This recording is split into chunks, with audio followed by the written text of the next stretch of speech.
의사에게 살해당하지 않는 47가지 방법. 18번째, 암 방치 요법은 환자의 삶의 질을 높여준다. 편안한 죽음을 원한다면 암은 그냥 4배로 둬라. 생각하는데 사람들이 이상적으로 생각하는 죽음은 죽기 직전까지 활기차게 생활하다가 단숨에 세상을 떠나는 것이 아닐까. 의외라고 생각될지 모르겠으나 내가 확립한 암 방치 요법은 이런 죽음을 맞게 해줄 가능성이 상당히 높은 방법이다. 암은 치료하지 않으면 통증 조절, 통제할 수 있고 그 결과 죽기 전까지 치매에 걸리거나 의식불명 상태가 되는 일이 없이 비교적 맑은 정신을 유지할 수 있다. 산책을 즐기는 정도의 야외 활동도 포기하지 않아도 된다. 배우인 오가타게는 자신이 간암이라는 사실을 가족 위에는 일절 알리지 않고 수술과 항암제 치료도 배우 생활을 할 수 없다는 이유로 거부한 채 활동을 지속했다. 이후 그는 드라마 바람의 정원 촬영을 끝낸 후 제작 발표회까지 참여하고 그로부터 5일 후 세상을 떠났다. 오카타는 병문안으로 온 절친한 친구에게 몸을 소중히 생각해 다 나으면 뱀장어나 먹으러 가자 라고 말하고는 몇 시간 뒤 마치 잠자듯이 숨을 거두었다고 한다. 나는 대부분의 암은 방치하면 오가타의 경우처럼 평안하게 눈을 감을 수 있다고 생각한다. 암 방치요법은 암에 대한 최선책.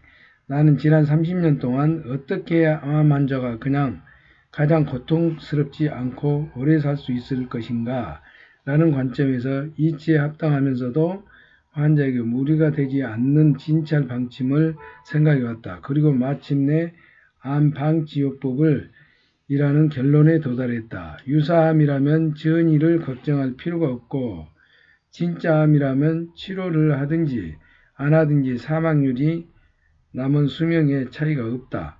그렇다면 암으로 인한 통증이나 기능장애가 나타났을 때 진통치료 및 방사선 치료, 경우에 따라서 예과 수술을 하면 된다. 나는 암 방치요법이 세상에 가장 새로운 치료법이자 개념일 뿐만 아니라 최선의 대치법이라고 확신한다. 옛날에는 집에서 자연스럽게 죽는 경우가 많았는데 아마도 이런 자연사는 대부분 암이 원인이었을 것이다. 당시에 그들을 진단할 수 있었다면 추측하건대 남녀 모두 위암이 많았을 것이고 여성이라면 위암에 이어 자궁암이 많았을 것이다. 위암과 자궁암 치료하지 않고 방치하면서 마지막까지 통증도 잘 느끼지 않고 편안한 죽음을 맞게 된다. 또한 집에서 나무가 말라가듯 죽어간다. 노인들의 노쇠사도 대부분 암이 원인이었을 것으로 생각된다. 의학이 발달하면서 자연사나 노쇠사를 주변에 보기 힘들어졌고 자연이 잊혀졌다. 반면에 치료를 받다가 비참하게 죽음을 맞이한 암 환자들 이야기 시도 때도 없이 들린다. 그러니 현대인이 그토록 암과 죽음을 두려워하게 된 것도 무리는 아닐 것이다. 암을 방치하면 편안한 죽음을 맞을 수 있다. 건강검진 등으로 암을 억지로 찾아내지 말고 만약 발견되더라도 치료하지 않으면 오히려 오래 살 수 있다.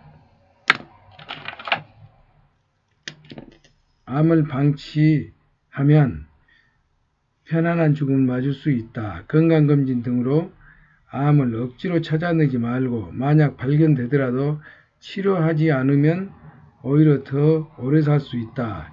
현대인이 성인이 되고 나서 걸리는 다른 병도 대부분 그렇게 방치하면 마찬가지로 더 오래 살고 다른 병도 대부분 그렇게 방치하면 마찬가지로 더 오래 살고 편안한 죽음을 맞을 수 있다고 본다. 일단 자신의 생명에 대해서 스스로 생각해서 결정한다. 라고 마음먹으면 이후 어떤 판단이 낼 것인가 하는 방법적인 부분은 무궁무진하다. 암 방치라는 키워드로 인터넷 검색만 해봐도 암 방치 키워드로 인터넷 검색만 해봐도 수십만 건이나 되는 자료를 찾을 수 있다. 더 나은 인생을 위해 스스로 자기 삶을 개척하자.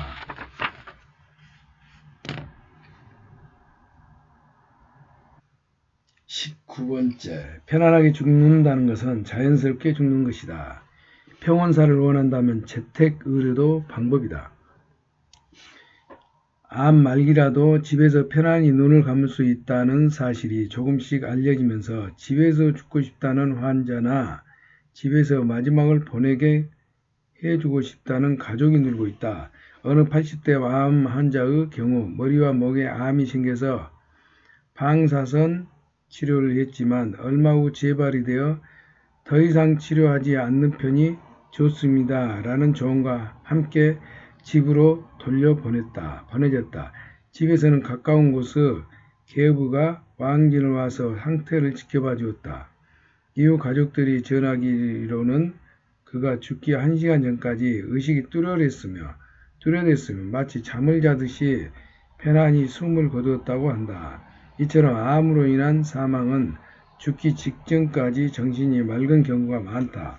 나의 경험으로는 통증의 경우 유암, 간암, 식도암, 자궁암 등이 4가지가 암을 방치하면 나이와 관계없이 마지막까지 통증을 느끼지 않을 수 있다. 다른 암이나 치료 결과 통증이 나타나는 경우도 고통을 진정시키는 완화치료에 정통한 의사를 만나면 집에서 통증을 제대로 관리할 수 있다. 무리한 연명치료로 환자가 고통스럽게 하지 마라. 집에서 말기암을 환자를 간병하는 경우 주의할 것은 수액주입이다.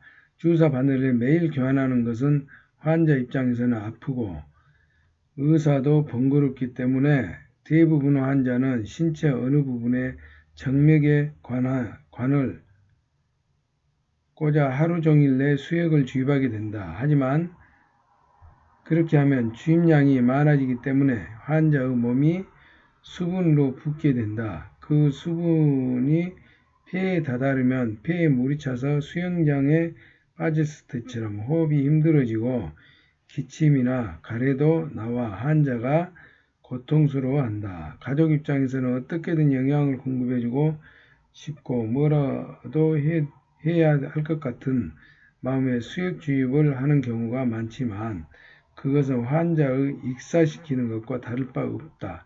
따라서 수액 주입을 하지 말고 환자가 고목이 말라가듯 자연스럽게 숨을 거두게 하는 편이 낫다. 그것이 환자에게 고통 없이 가장 편하게 죽음을 맞을 수 있는 방법이다. 단 수액 주입을 일절 하지 않는다는 것은 환자의 본인뿐만 아니라 가족에게도 용기와 각오가 필요한 것이기는 하다. 실제로 현재 의료산업 중에서 재택의료는 성장 분야로 주목받고 있다. 병원 측의 경제적인 목적이 있기 때문에 환자가 재택의료를 희망하면 병원에서는 수액을 주입하는 관을 꽂아서 환자를 집으로 돌려보내자라고 한다. 또한 어차피 수액을 주입할 거면 무슨 약이라도 같이 넣어보자라고 하는 생각하는 의사가 많기 때문에 항생제까지 투여하는 경우도 있어서 환자가 더욱 고통을 겪게 된다. 따라서 집에서 편안히 눈을 감고 싶다면 병원에 겪었던 수액 과다로 인한 고통은 병원에 두고 오는 편이 좋다. 환자가 집에서 편안하게 죽고 싶어 편안히 숨을 거둘 수 있도록 해주고 싶다면 지속적으로 맞아왔던 수액과는 이별을 고해야 한다.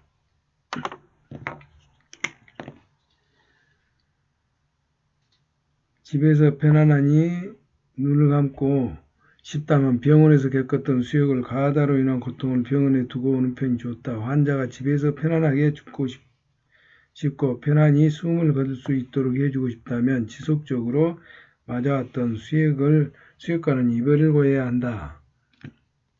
환자를 위하여 마음에서 만들어낸 의료처치가 오히려 환자를 위해서 마음에서 만들어낸 의료처치가 오히려 문제거리가 되는 일이 흔히 있다. 콧구멍을 통해 입까지 튜브를 삽입해 영양분을 주입하는 비강이나 배 구멍을 내기 위해 직접 튜브를 삽입해 영양수분을 주입하는 위로도 그런 경우이다. 이처럼 강제적으로 영양을 공급하는 방법이 없었던 시대에는 사고나 뇌졸중으로 혼수상태에 빠지면 그것으로 사람 목숨을 끝이었다. 몇 년씩 식물인간 상태로 살아가는 일은 없었다. 입으로 먹을 것을 억지로 흘려 넣으면 그것이 폐로 흘려 들어가 폐렴으로 목숨을 잃게 된다. 영양을 공급하지 않으면 자연스럽게 아사로 생을 마무리하게 된다. 재택의료를 선택하면 현대의료 간섭을 받지 않고 자연스럽게 죽음을 맞이할 수 있다. 편안하게 죽는다는 것은 자연스럽게 죽는 것이라고 생각한다. 몇 년씩 식물인간 상태로 살아가는 일은 없었다. 강제적으로 영양을 공급하는 방법이 없었던 시대에는 사고나 뇌졸중으로 혼수상태에 빠지면 그것으로 사람 목숨이 끝이었다. 입으로 먹을 것을 억지로 흘려 넣으면 그것이 폐로 흘려 들어가 폐렴으로 목숨을 잃게 된다. 영양 공급을 하지 않으면 자연스럽게 아사로 생을 마무리하게 된다. 재택의료를 선택하면 현대의료의 간섭을 받지 않고 자연스러운 죽음을 맞을 수 있다. 편안하게 죽는다는 것은 자연스럽게 죽는 것이라고 생각한다.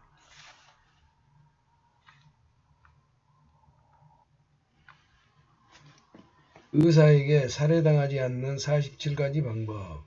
의사들이 일반인을 대상으로 이 방법으로 암을 치료할 수 있다라고 주장하는 내용의 저서가 무수히 쏟아져 나오고 있다. 그러나 안타깝게도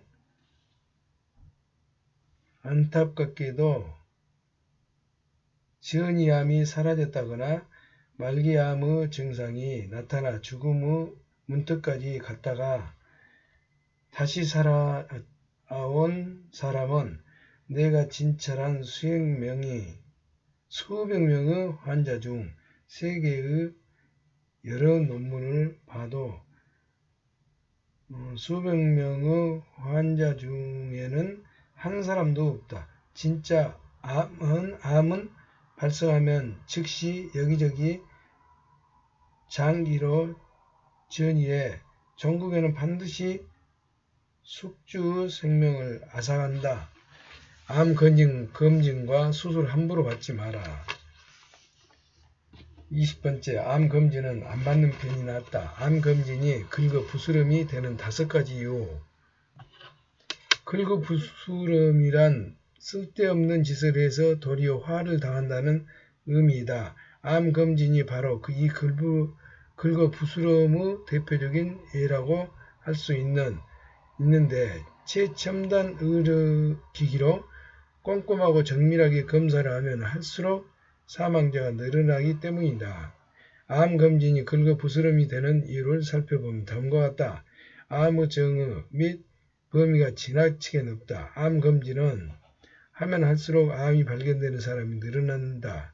그 중에는 오진도 많고 생명을 위협하지 않는 유사암, 잠재암도 많이 포함되어 있다.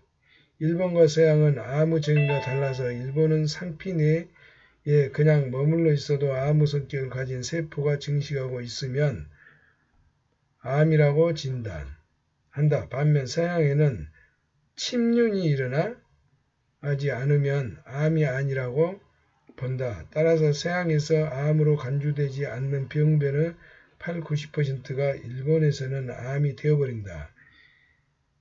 일본에서는 암으로 진단받으려면 무조건 치료 대상이 되기 때문에 의미 없는 수술로 인한 후유증이나 합병증, 항암제의 부작용을 겪게 된다. 침륜이 반면에 서양에서는 침륜이 일어나지 않으면 암이 아니라고 본다. 병변의 80~90%가 일본에서는 암이 돼버린다. 암으로 진단받으면 무조건 치료 대상이 되어버리고 의미 없는 수술로 인한 후유증이나 합병증, 항암제 부작용을 겪게 된다. CT 검사 자체가 암을 유발할 수 있다.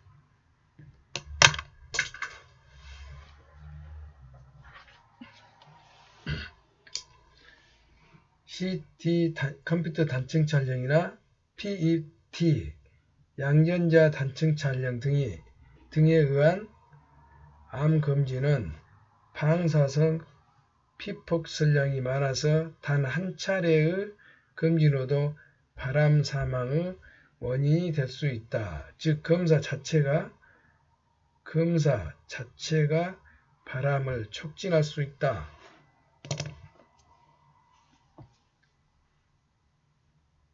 CT나 PET 양전자 단층 촬영 등에 의한 암 검진은 방사선 피폭 설량이 많아 단 한 차례의 검진으로도 발암 사망의 원인이 될 수 있다.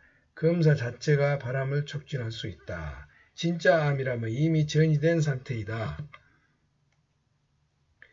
검진을 정기적으로 받고 있는 사람들은 검진을 받지 않는 사람들보다 생명을 앗아가는 진짜 암을 빨리 발견할 수 있다. 하지만 그렇다고 운명이 바뀌는 것은 아니다. 진짜 암이라면 검진에서 발견될 정도의 크기가 되기 훨씬 전에 이미 전이가 시작된 상태이기 때문이다.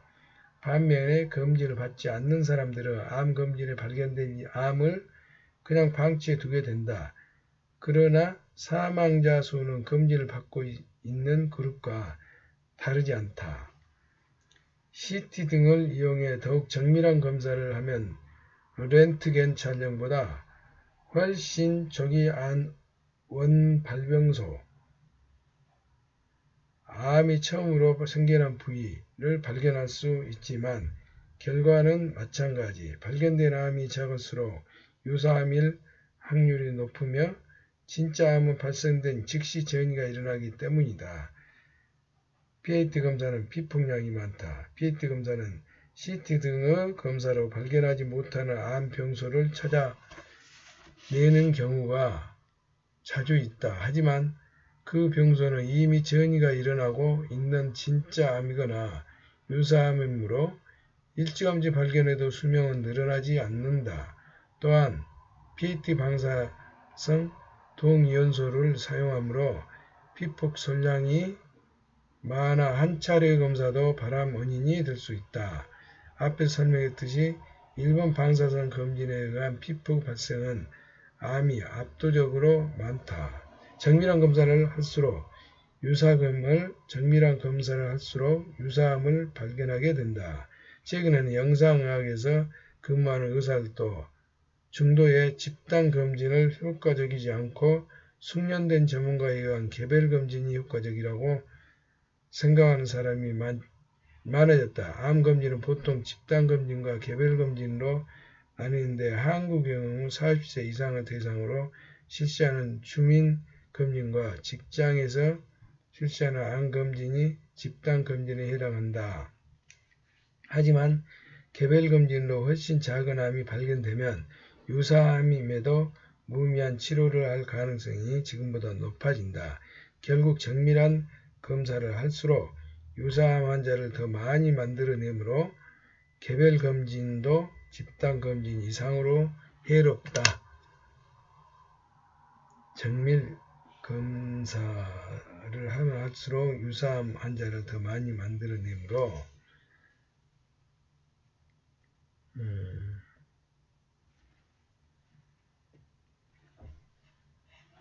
한국의 경우 40세 이상을 대상으로 실시하는 주민검사 검진과 직장에서 실시하는 건강검진, 집단검진에 해당한다.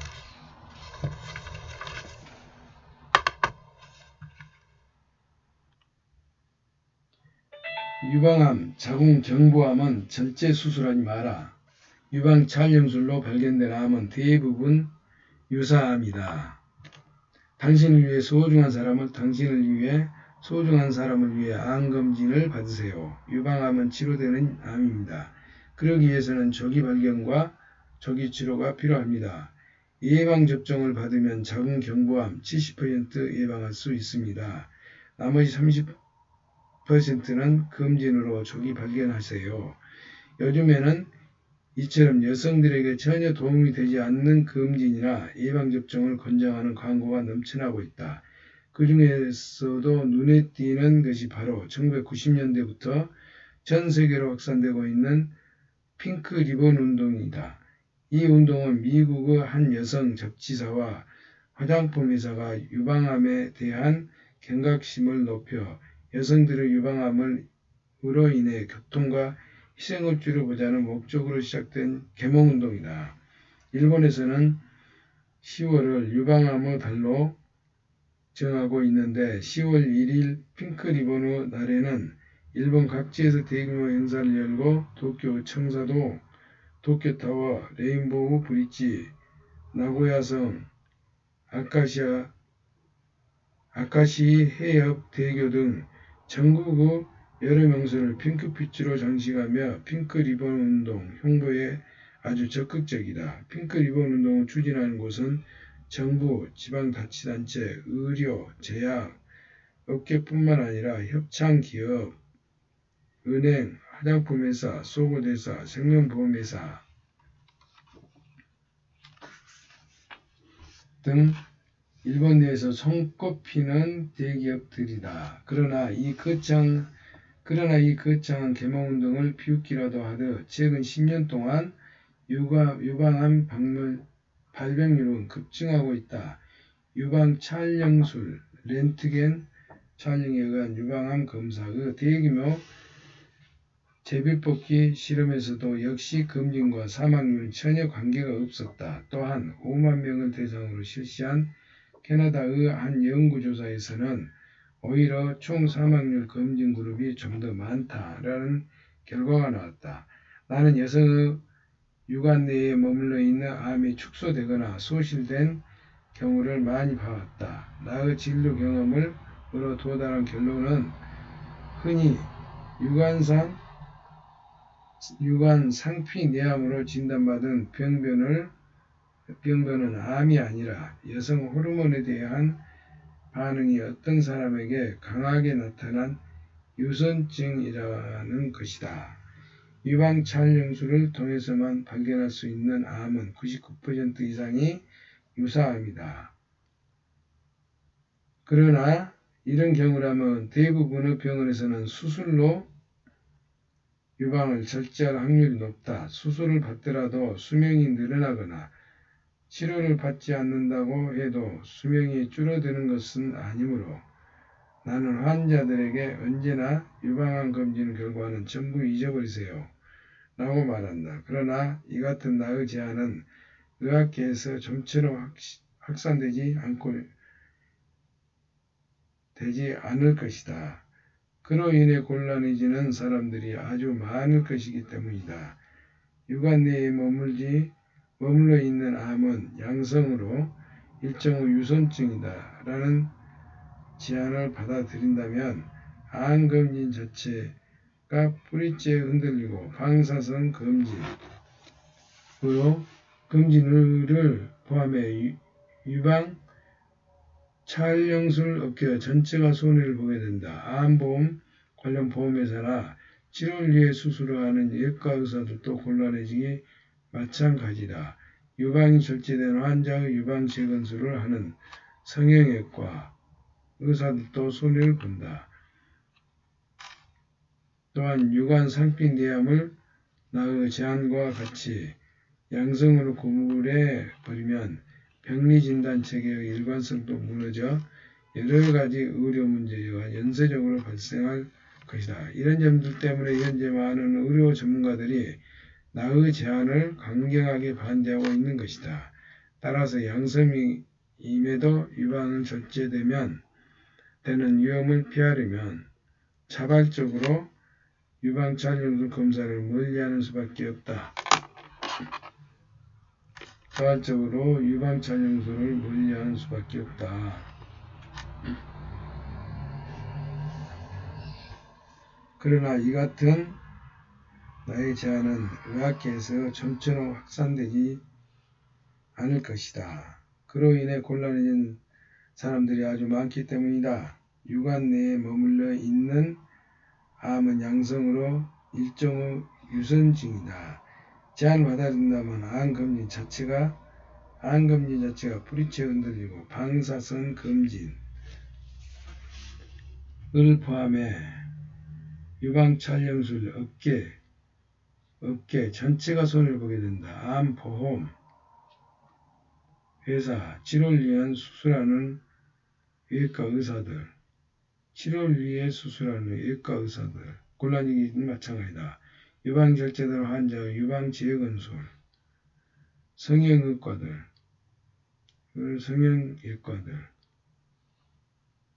또한 유관 상피 내암을 나의 제안과 같이 양성으로 구분해버리면 병리진단, 체계, 여러가지의 문제가 연쇄적으로 발생하게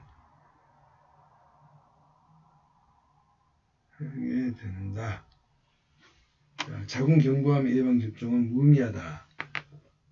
최근에는 자궁경부암 백신이라고 해서 인체 유두종 바이러스를 예방하는 백신을 접종 초등학교와 중학교 여학생들에게도 적극적으로 권하고 있다. 그러나 이 역시 암 예방에는 도움이 되지 않는다. 자궁경부암의 원인은 성행위로 감염되는 인체 유두종 바이러스이다. 바이러스는 자궁경부의 상피와 점막의 사마귀를 발생시키거나 증식을 일으키는데 병변이 암과 비슷해서 암으로 혼동하기 쉽다. 하지만 이것은 DNA 이상이 아니라 감염이 원인인 단순한 상피세포 만성 변화 또는 만성 감염증이다. 나는 자궁경부암으로 진단받은 여러 명의 환자들을 치료하지 않고 지켜봤는데 연기로 생각되었던 환자들 몇 명의 병변이 얼마 뒤 사라진 사례도 있었다. 국가가 진료를 전적으로 관할하는 스웨덴 통계를 살펴보면 자궁암 검진에서 발견되는 연기의 암은 99% 이상이 유사합니다. 연기의 암은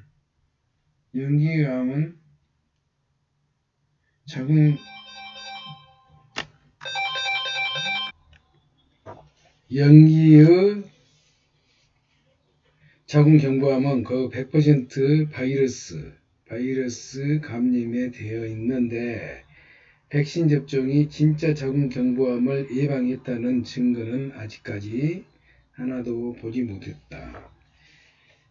게다가 자궁경부암 백신 접종은 부작용의 위험도 있다. 자궁경부암 백신은 어깨 부근의 근육에 주사하기 때문에 고통도 심하다. 이 백신 접종으로 인해 발열, 두통, 심지어 실명, 의식상실 등의 부작용을 호소하는 경우도 있다. 자궁경부암 백신뿐만 아니라 독감, 홍역, 일본뇌염 등을 포함한 모든 예방 백신에는 뇌장애, 급사 등의 심각한 부작용의 위험이 따른다. 일본의 경우 자궁경부암 백신 3회분의 비용은 6만엔 전후로 기본적으로 본인 부담이나 일부 지방자치단체에서 공적 자금이 조성되어 초등학교 여학생들에게 무료로 백신을 접종하고 있는데 이것이야말로 세금 낭비가 아닐 수 없다. 자궁경부암은 수술하지 말고 방사선 치료를 받아라. 유사암이 아닌 진짜 자궁경부암을 치료하는 경우 일본의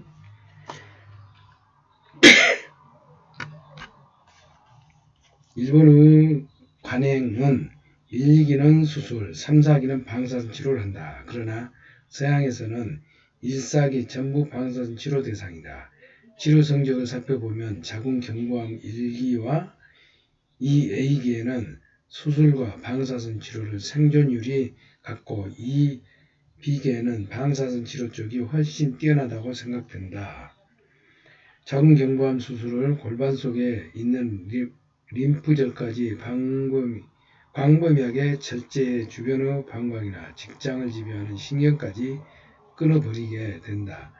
그러면 이후 배뇨와 배변 기능 장애가 생긴다. 자궁경부암 절제 수술을 받은 환자 중에는 스스로 배뇨를 할 수 없어서 카테트라는 가느다란 관을 매번 삽입해 배뇨하는 사람들도 적지 않다. 하지만 방사선 치료를 할 경우 수술과 비교도 되지 않을 정도로 합병증이나 후유증이 가볍게 지나간다. 즉 자궁경부암은 1B기에서 2B기에는 절제 수술이 아니라 방사선 치료를 해야 한다.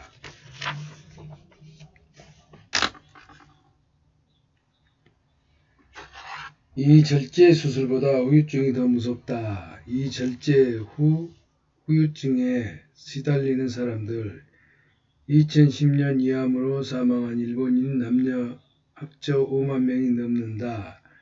전체 암 사망자 중 남녀 모두에서 2위를 차지할 정도로 높은 비율이다. 이암의 비극은 치료를 한다는 목적 하에 수술로 이를 절제해 환자의 몸에 큰 손상을 입힌다는 점이다. 그렇게 이를 전부 적출하거나 이후 출구인 유문까지 크게 절제하는 수술을 하면 환자는 먹은 것을 소화하고 먹는 것을 모두 모아두었다가 조금씩 십이지장으로 내보내는 이 두 가지 큰 기능을 잃게 된다. 그러면 섭취한 음식물이 소장으로 바로 떨어져 복통이나 식은땀이나 나는 등 덤핑 우유군으로 고통을 받는다. 이 증상을 피하기 위해 이암 수술을 받는 환자 식사를 하루에 4, 5회로 나누어 조금씩 먹게 되는데 이 때문에 환자는 몸이 바싹 마르고 기력도 잃는다. 생활의 질이 급격히 떨어질 뿐만 아니라 수명까지도 단축된다. 이런 증상 외에도 수술한 자리가 벌어지는 봉합부전이나 출혈염증 등 수술 이야기하는 합병증이나 심각한 후유증 위험도 있다. 이전에 외래 환자로 나를 찾아온 A씨는 자신의 담당 의사에게 조기 이암이 발견되었는데 이의 3분의 1을 수술로 잘라내지 않으면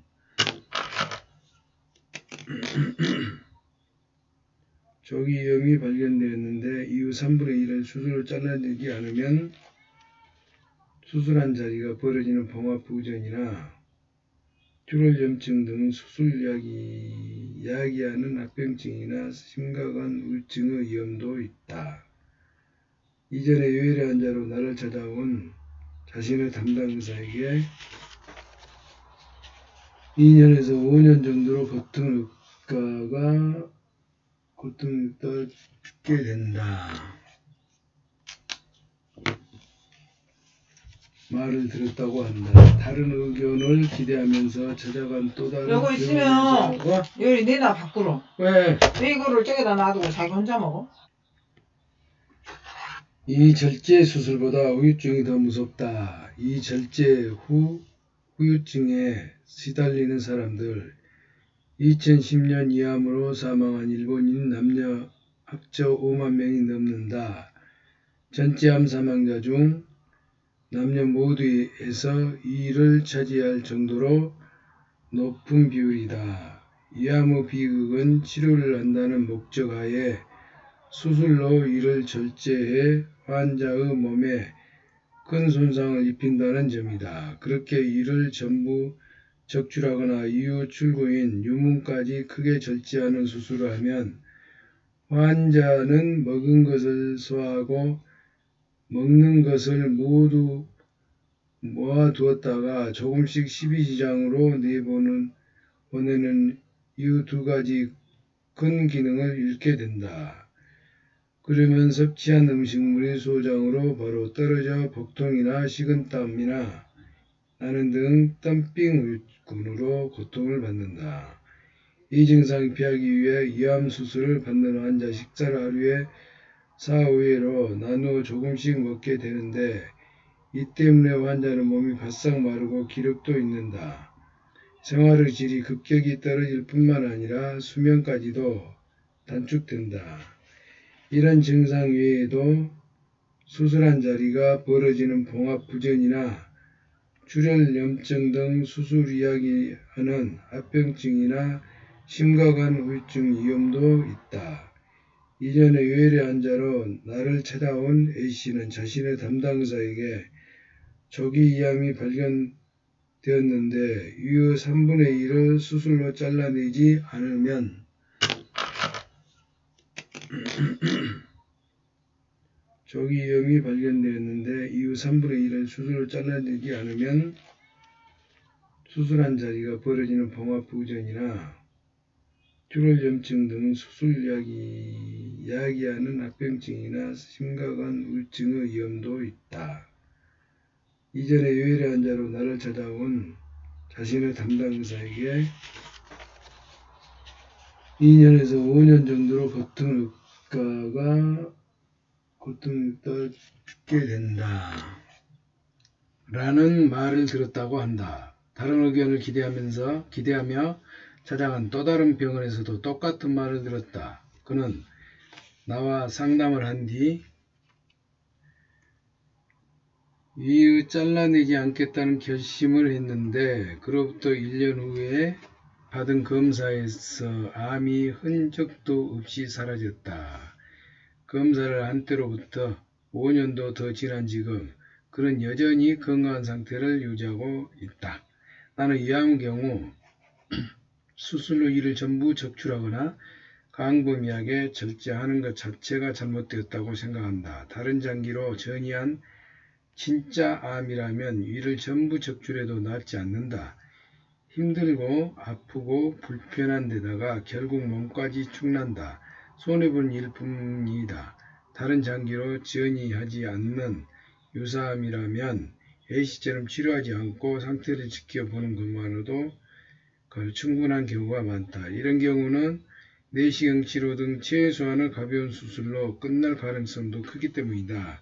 장기는 온전해야 한다. 위암 수술의 큰 문제는 위 주변의 림프절을 절제하는 림프절 박리가 당연시되고 있다는 점이다.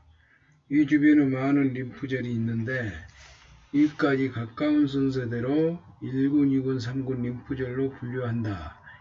진행위암의 경우 위를 절제하면서 2군 림프절까지 박리하는 D2E 절제가 일반적이다. D2E 절제 수술은 환자에게 엄청난 후유증을 가져온다. 복부 내장에 분포하는 자율신경도 잘려나가기 때문이다.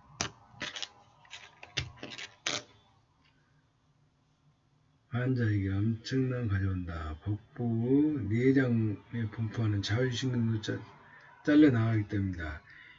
이로 인해 먹으면 바로 설사하거나 먹는 양이 줄고 본래 체중이 돌아오지 않거나 복부 팽만감, 체중, 가슴쓰림, 식후 불쾌감, 식후 졸음 등이 후유증으로 나타난다. 이런 후유증에도 불구하고 뭔가 좋은 점이 있으면 좋겠지만 이미 영국과 네덜란드 임상실험에서 B2E 절제수는 생존율의 향상에 기여하지 못한다라는 결과가 나왔다. 세계적으로 암 수술을 가능한 장기를 온전하는 방향으로 나아가고 있다. 쓸데없이 광범위하게 절제술을 해도 환자는 고통스럽게만 할 뿐 생존율을 높이는 효과는 없기 때문이다.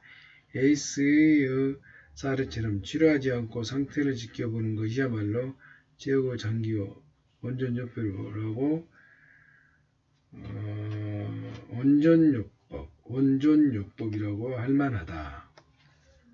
온전요법 1cm 미만의 동맥류는 파열 가능성이 낮다. 뇌 종합검진 득보다 실이 많다. 일본에서는 1980년까지 30년 동안 뇌졸중, 뇌경색, 뇌출혈, 거미막, 하출혈 등이 사망 원인 1위였다. 지금도 뇌졸중으로 사망하는 사람의 수는 암, 심장병, 폐렴 다음으로 많다. 뇌졸중은 어느 날 갑자기 뇌혈관이 막히거나 찢어져서 일어나는 경우가 많다. 뇌졸중이 일어나면 반신불수 등의 심각한 후유증이 생기거나 목숨을 앗아갈 위험도 아주 크다. 그런 이유로 뇌도쿠를 받는 사람도 많다. 뇌도쿠는 뇌질병의 위험인자를 찾아내기 위해 MRI, 자기공명 영상촬영 검사, 뇌파검사, 뇌신경유발 전도검사, 혈액검사 등으로 뇌에 대한 모든 것을 알아보는 건강검진이다. 뇌도쿠, 말하자면 뇌종합검진인 것이다. 그러나 뇌도쿠는 득보다 실이 많다. 세계 최초의 뇌도쿠는 88년 삿포로 뇌외과 의사가 개설했다. 그는 미파열 동맥류, 동맥벽 일부가 혹처럼 부풀어 오른 상태를 발견해 처치하면 뇌졸중을 줄일 수 있다라고 믿었다. 하지만 그것을 데이터로 입증하지는 못했다. 뇌도쿠는 일본에만 보급되었다. 여기는 여러가지 이유가 있겠지만 일본의 뇌외과 의사가 지나치게 많다는 점도 한몫했을 것이다.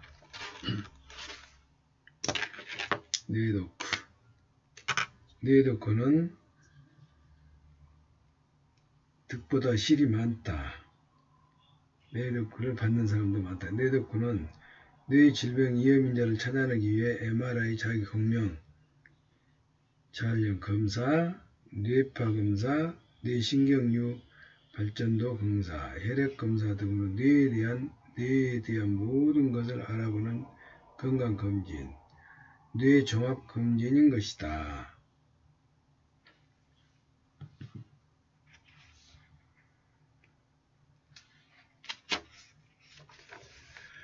1999년 일본 뇌신경외과 학회의 발표에 의하면 당시 일본에는 5,000명의 뇌외과 의사가 있는 것으로 조사되었다. 이에 비해 미국은 약 3,200명, 유럽은 대략 수백 명 정도였다.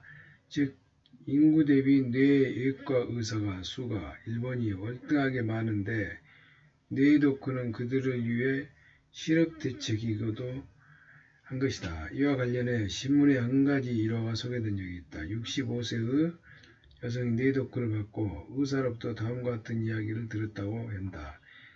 뇌혈관에 볼록하게 부풀어 오른 뇌동맥류가 있습니다. 운이 나쁘면 당장 내일이라도 파열할지 모릅니다.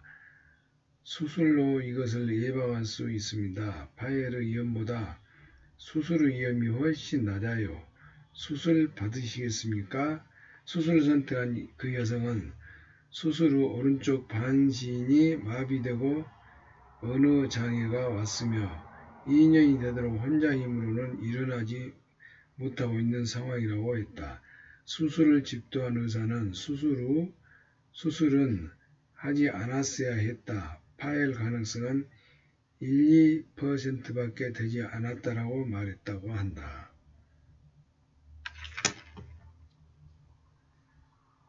뇌혈관에 불룩하게 부풀어 오른 뇌동물가 있습니다. 운이 나쁘면 당장 내일이라도 파열할지 모릅니다. 수술로 이것을 예방할 수 있습니다. 파열 위험보다 수술 위험이 훨씬 낮아요. 수술을 받으시겠습니까? 수술을 선택한 그 여성은 수술 후 오른쪽 반신이 마비되고 어느 장애가 왔으며 2년이 지나도록 혼자 힘으로 일어나지도 못하고 있는 상황. 수술을 집도한 의사는 수술 후 수술은 하지 않았어야 했다. 파열 가능성은 1~2%밖에 되지 않았다라고 말했다. 미파열 동맥류 수술 자체가 치명적인 위험을 이야기한다. 뇌도코에서 발견되는 1cm 미만의 동맥류 연간 파열률이 0.05%이며 20년이 지나야 1% 정도 된다. 이것은 서양의 53개 의료시설이 미파열 동맥류를 갖고 있는 환자 2,621명의 대상으로 공동 조사에서 얻은 결론이다. 98년 종합의학전문지 뉴 잉글리시 저널 오브 메디신에서 그 조사 결과가 보고되기도 했다. 이 잡지는 세계에서 가장 널리 읽히며 의료계에 큰 영향을 미치는 의학지인 만큼 당시 전세계의 매체가 그 조사를 앞다퉈 보도했다. 그 결과 각국에서 수술을 거부하는 환자가 속출했다. 그러나 그로부터 3년 후 일본에서 뇌외과 상대로 설문조사를 했더니 그중 60%가 환자에게 1cm 미만의 동맥류를 연간 파열률이 1~2%라고 설명했고 0.05%라고 설명한 의사는 2%밖에 되지 않았다. 그 후 일본에서 NTT 동일본 관광병원 등이 이에 관해 추적 조사를 실시했다. 조사 대상은 2001년 1월부터 2004년 1월까지 3mm 이상의 뇌 동맥류가 발견된 남녀 5,720명이 있다. 조사 기간은 최장 8년이었고 조사 결과는 다음과 같다. 파열률. 다만 이 조사 결과는 파열하지 않는 사람들의 추적이 불충분하게 이루어졌기 때문에 실제 파열률은 더 낮다고 생각된다. 그럼 미파열 동맥류 수술을 할 경우 어떻게 되는가? 미파열 동맥류 수술을 할 경우에 이 수술에 관한 환자의 후유증은 다른 보고서에 눈을 의심하게 하는 표현과 수치로 가득했다. 신규대권 신경외과 미파열 동맥류 결찰술 성적을 정리한 영문 논문에서는 310명에게 행해진 수술 결과가 보고되었는데 사망한 명, 그럭저럭 괜찮음, 17명 양호, 30명 뛰어나게 좋음 262명이었다. 하지만 이 논문의 양호란 눈을 움직이는 동안 신경, 그 마비, 가벼운 반신 부전, 마비, 가벼운 시력 장애 등 신경 기능의 결락은 있지만 자력으로 생활이 가능한 상태를 말한다. 그럭저럭 괜찮음은 심각한 장애가 남아 자력으로 생활이 불가능한 상태를 말한다. 지금까지 생활비나 아무런 지장도 없다가 수술을 하자마자 여기저기 마비가 일어나 장애 자체로 휠체어나 침대의 신세를 지는 경우도 그럭저럭 괜찮음이라는 말이다. 그러므로 후유증이 없는 뛰어나게 좋음이 85%라는 것이 놀라운 일이었다. 이는 수술을 했더니 무려 15%나 장애자가 됐다는 말이기 때문이다.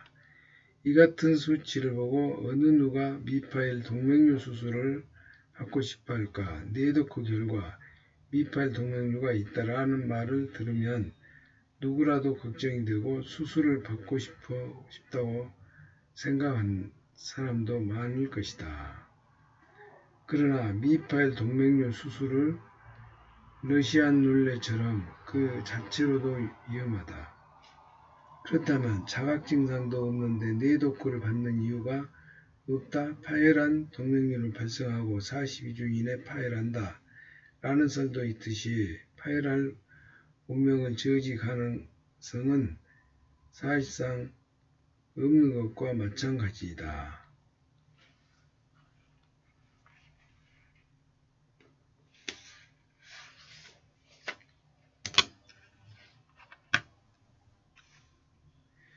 채소, 주스, 면역요법 등 수상한 암치료에 주의하라. 수상적인 암치료 법이 넘쳐나고 있다. 의사들은 일반적으로 대상으로 이 방법을 암으로 치료할 수 있다고 주장하고 내용이 여기저서가 무수히 쏟아나오고 있다. 제목만 보면 그렇게 자신만만할 수가 없다. 이렇게 하면 암이 사라진다. 이 방법으로 암에서 살아났다. 암의 효과적인 먼 경이로움, 암을 사라지게 하는 기적 등과 같은 식이다. 그 책들을 다루어진 방법을 열거해보면 한방약, 침과뜸, 마이너스 수소이온, 활성수소수, 초고농도 비타민, 수액주의, 마크로비오틱, 프로폴리스, 거선요법, 가루우유 단식, 당근주스, 채소주스, 청즙, 미역다시마, 산식조, 타이거차, 아가리스, 버섯면역, 백신 소변, 게르마늄, 비파 등 무궁무진하다. 미역, 다시마, 쌀식조, 타히보, 차, 유산균 생산물질, 아가리쿠스 버섯, 면역요법, 림프구요법, 백신, 소변, MMK 요드, 게르마늄, 비파 나뭇잎 등 무궁무진하다. 이 세상의 암은 다 고칠 것처럼 보인다. 그러나 안타깝게도 전이암이 사라졌거나 말기암의 증상이 나타나 죽음 문턱까지 갔다 다시 돌아온 사람은 내가 진찰한 수백 명 중 환자 중 세계에서 여러 논문 봐도 에는 한 사람도 없다. 진짜 암 발생하면 즉시 여기저기 장기로 전이해 중국에는 반드시 숙주 생명을 앗아갔다.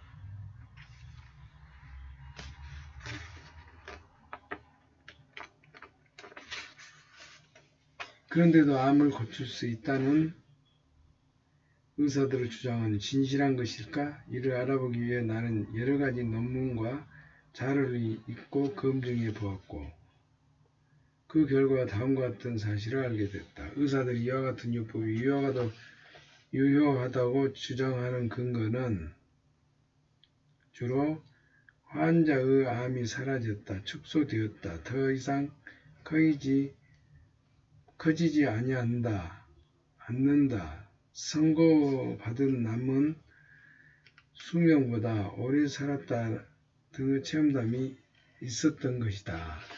실질적으로 암 진단에 꼭 필요한 병변의 일부를 채취해 현미경으로 세포를 조사하는 일조차 하지 않는 엉성한 에피소드가 지나치게 많았다.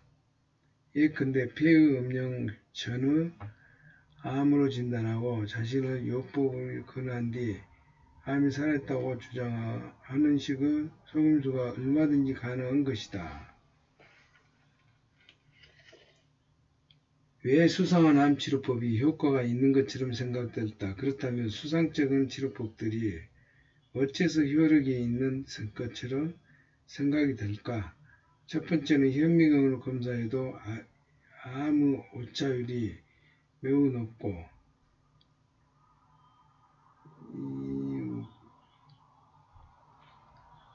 외국에서는 양성종양으로 보는 것을 일본에서는 암이라고 부르는 경우도 많기 때문이다. 또한 증상이 없는데 발견되는 암은 대부분 커지지 않는 잠재암이거나 전이 하지 않는 유사함으로 자연스럽게 사라지는 경우가 많다. 사라지는 이유가 많다. 그러나 의사는 이 방법으로 암이 사라졌다. 라며 기적이 일어난 것처럼 말한다. 명백한 속임수도 눈에 띈다. 예를 들어 체열만으로는 암을 검진할 수 없는데도 체열을 하면 암을 알 수 있다며 대규모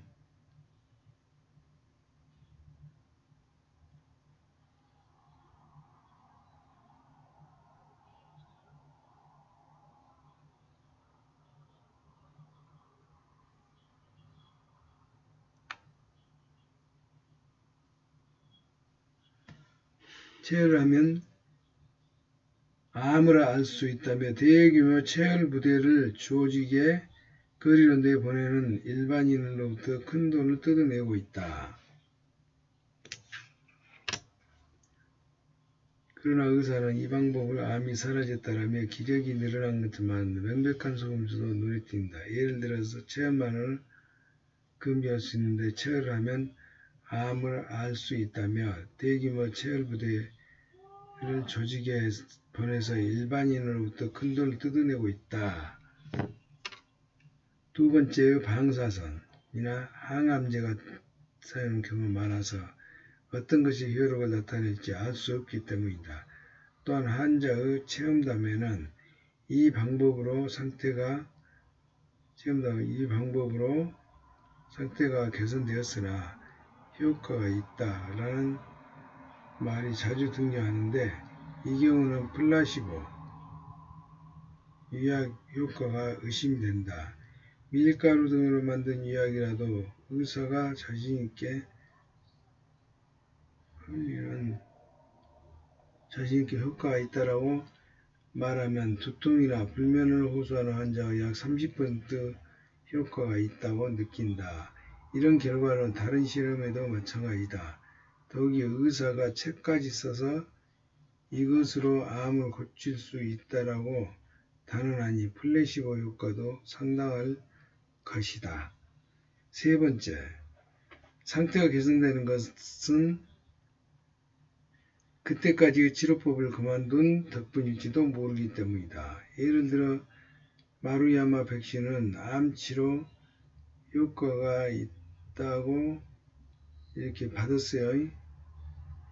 있다고 있는데 개발자 마루야마 치사토는 검진을 받는 환자들에게 우선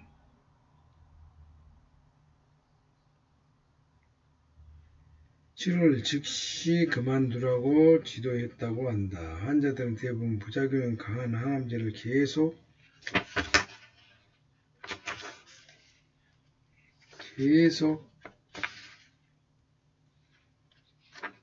사용해 왔을 것이므로 상태가 개선되고 좀 더 오래 살게 됐는데 에는 항암제 사용을 그만둔 효과가 크게 작용했을지도 모른다.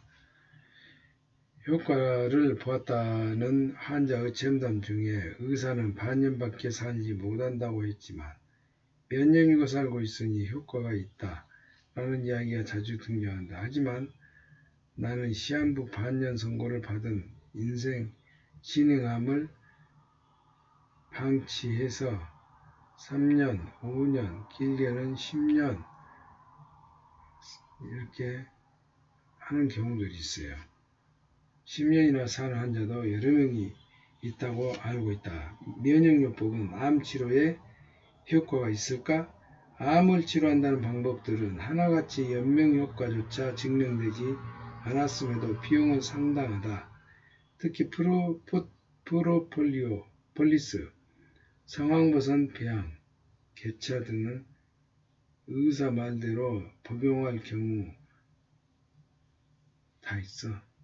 한 달에 20만원 이상 드는 것이 보통이다. 건강보험을 사용하면 수천엔의 본인부담을 충분한 검사를 자유진료, 공적의료보험계도 범위 밖에 있는 진로로 전환이 한 번에 10만 행 다이 정관 의사도 있다.